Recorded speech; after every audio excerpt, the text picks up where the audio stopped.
오늘은 제가 영상에서 가장 많이 다루는 코인 리플에 관련해서 말씀드려 보겠습니다. 최근 이 소송의 핵심이라고 할 수 있는 약식 개판의 일정이 나왔습니다. 하지만 일정이 나온 뒤에 저희 구독자분 그리고 리플 홀더들에게 굉장히 암울할 수 있는 내용인데, 앞서 제임스 필란 변호사가 약식 판결 일정이 생각보다 늦춰질 수 있는데 혹시 일정이 나오더라도 XRP 홀더들은 실망하지 말라는 트윗을 남긴 적이 있습니다. 이 내용이 정확히 적중했다고 볼 수 있죠.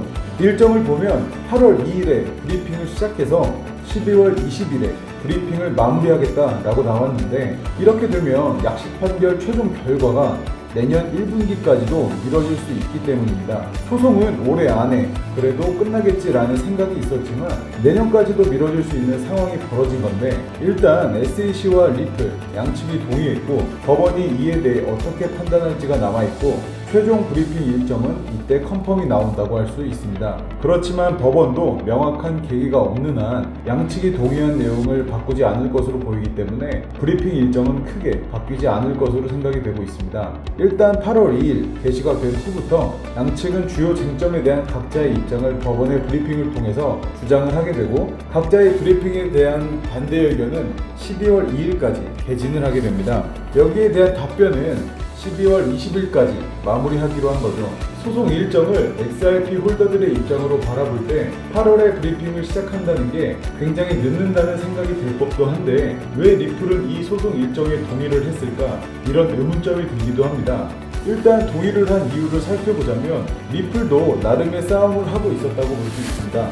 이 브리핑 일정이 공개된 직후에 리플 CEO인 브래드 갈링하우스가 트위터를 통해서 SEC가 미국 시민을 희생시키면서 관할권 보호 명목으로 미국이 더 뒤처지게 하는 것에 완전히 만족하는 것 같다. 정책보다 정치에 집중한 것은 누구에게도 좋지 않다. 우리는 지금 명확한 규제 프레임워크가 필요하다고 말하면서 SEC의 정치 싸움을 콕 집어 얘기했었습니다. 여기에 대해 리플 측의 법률 고문인 스튜어트 알데로티는 트윗을 통해 이렇게 발언했는데, 이번 약식 판결 재판 합의가 공동으로 제출한 것인지 물어보는데, 만약에 이번 SEC 요구에 우리가 동의하지 않았으면 반복 작업이 훨씬 더 길어졌을 가능성이 크다라고 설명을 하면서 그나마 소송을 조금 더 빨리 끝낼 수 있게 하는 나름의 전략적인 선택이었다고도 볼 수 있습니다. 또한 SEC 게리 겐슬러 위원장은 2조 달러에 달하는 암호화폐 산업에 대해 관할권이 없기 때문에 어떤 거래소도 폐쇄하려 하지 않으며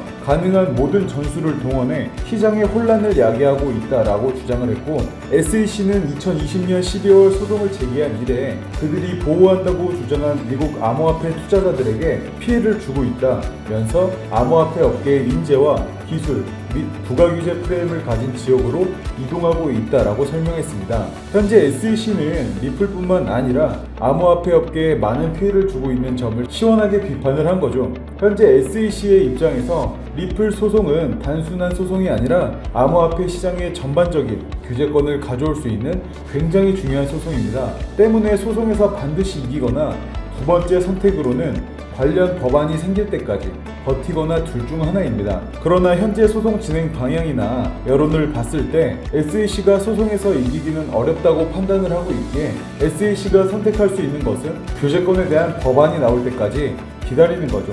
바이든 대통령이 일정의 가상자산에 대해 행정명령을 발표했기 때문에 이 규제권에 관련한 입법이 마무리되는 게 SEC한테는 가장 중요하다고 볼 수 있습니다. 따라서 SEC 입장에서는 현 시점에서 소송을 이겨서 규제를 가져오기는 어려우니 시간 끌기를 해야 하는 상황이고, 소송 현 시점에서 합의를 할 수도 또 패소할 수도 없는 상황입니다. 일단은 지금 상황에서 생길 수 있는 또 다른 상황은 규제권에 대한 구체적인 법원이 나왔을 때 만약 SEC가 아닌 다른 기관의 암호화폐 규제권을 넘겨버린다면 SEC는 사실상 지금의 소송이 무의미합니다.